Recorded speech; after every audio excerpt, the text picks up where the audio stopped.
कैसे हैं आप सब लोग। आज एक मूल पॉइंट पर जो है अपन डिस्कस करने वाले हैं। हम लोग बात करेंगे सेक्शन 143 ए एनआई एक्ट के ऊपर।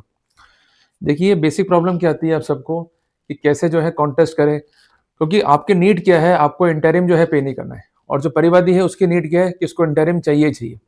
और कई बार उसको मिलता है एश्योरेंस फ्रॉम द काउंसिल भी कि आप चिंता मत करो, जब अक्यूज जो है अपीयर होगा आपको मिल जाएंगे 20% एज इंटरिम कंपनसेशन। तो हम लोगों का प्राइमरी टारगेट क्या है कि कैसे जो है कॉन्टेस्ट किया जाए उन एप्लीकेशंस को जो कि दाखिल की गई हैं as per section 143 A of the NI act. Am I right? तो आप एक नोटबुक जो है ओपन कीजिए, जो बात बता रहा हूं उसको नोट डाउन जो है करते हुए चलिए। देखिए सबसे पहले हम आते हैं बेसिस के ऊपर या फंडामेंटल्स पे। जब भी कंप्लेंट होती है file as per section 138 of NI act, उसमें बेसिक प्रोसेस क्या होता है कि एक चेक जो है दिया गया, वो चेक जो है लगता है बैंक में, चेक जो है बाउंस होता है, फिर बैंक से मिलता है मेमो, फिर आता है नोटिस अधिवक्ता का, उसकी होती है सर्विस। उसके बावजूद भी अगर पेमेंट नहीं हो रहा है तो ये सारी बातें लिखता हुआ कंसर्न जो परिवादी है वो दाखिल करता है परिवाद as per section 138 and section 142 of NI act. Am I right? Clear हो गया? इसको जो है आप नोट डाउन कर लीजिए। अब कई डिफेंसेस जो है हो सकते हैं to contest the application of section 143 A of NI act.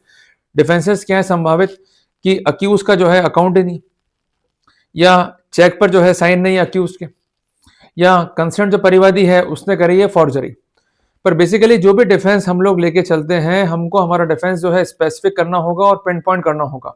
अगर आपका डिफेंस किसी भी रूप में प्लॉजिबल इफेक्ट क्रिएट नहीं कर पा रहा है या केस को डाउटफुल नहीं कर पा रहा है तो आपको फायदा नहीं मिलेगा। कुल मिलाकर के जो सेक्शन 143 ए एनआई एक्ट है उसका बेसिस क्या है? सेक्शन 118 और सेक्शन है 139 NI act. Am I right? Clear हो गया?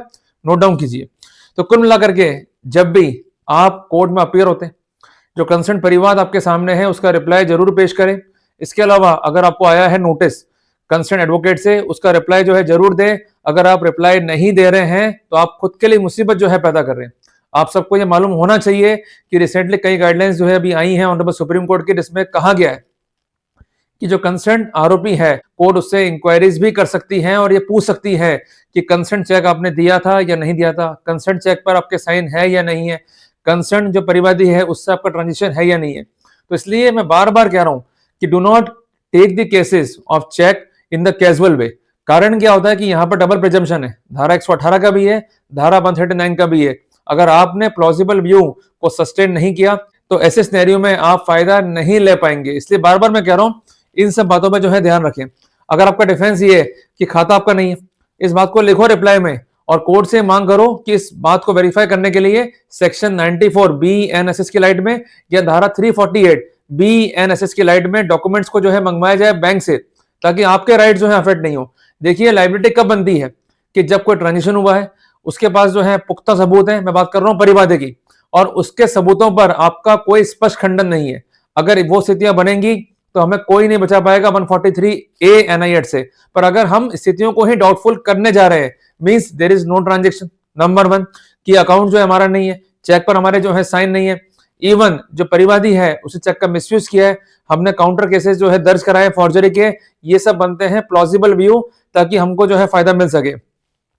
कुल मिलाकर के जो स्टोरी है परिवादी की उस पर आपको डाउट जो है क्रिएट करना है, और जो कंसेंट चेक का मिसयूज है उसको आपको जो है शो करना है। मैं एक एग्जांपल लेता हूं, उससे आपको स्थितियां जो है बहुत क्लियर होने वाली है। मिस्टर ए और मिस्टर सी एक एग्रीमेंट में एंटर होते हैं।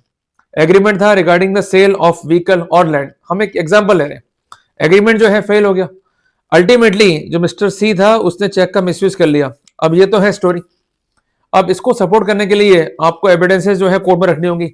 उदाहरण के लिए अगर एग्रीमेंट हो रहा है तो एग्रीमेंट क्या लिखित में था या नहीं था। सबसे इंपॉर्टेंट चीज ये है क्या उस एग्रीमेंट को निरस्त किया गया या नहीं किया गया। अगर निरस्त किया गया तो उसका प्रूफ क्या है। और इसके साथ साथ अगर आपका डिफेंस ये है कि जब वो एग्रीमेंट हुआ था तो बतौर सिक्योरिटी पेटे ये चेक दिए गए थे, क्या इसका प्रूफ हमारे पास में है या नहीं है। अगर आप आंसर पाते हैं अफर्मेटिव और आप अपने डिफेंस को, अपनी बात को सपोर्ट कर पाएंगे विद द सपोर्टिंग एविडेंसेस, तो वहां पर डिफेंस जो है चलेगा। अगर आप सपोर्ट ही नहीं कर पा रहे हैं, डिफेंस नहीं चलेगा। इस बात को जो है दिमाग में आप सेट कर लेना। तो कुल मिलाकर के ये कुछ मोटे मोटे पैटर्न्स हैं जो मैंने आपको बताए हैं to contest the application as per the protocol of section 143 A of the NI act. पर एक बात जो है ध्यान रखिएगा कि आपको जो है अटैक करना है on story of prosecution. Number 1 आपको डिफेंस जो है वो करना है प्रोबेलाइज। इसके अलावा आपको ये स्टैंड करना है कि डेट जो है उसका कोई अस्तित्व नहीं है और चेक का जो है मिसयूज किया गया है। अगर आपके व्यूज सपोर्टेड हैं with the corroboration and with the consistent evidences, तो वहां पर हम जो है फायदा ले पाएंगे। और 143A एनआईएट का एक एप्लीकेशन जो है रिसेंटली खारिज किया है ऑनरेबल गुवाहाटी हाई कोर्ट ने। फैसले का नाम है मधुराम बनाम स्टेट।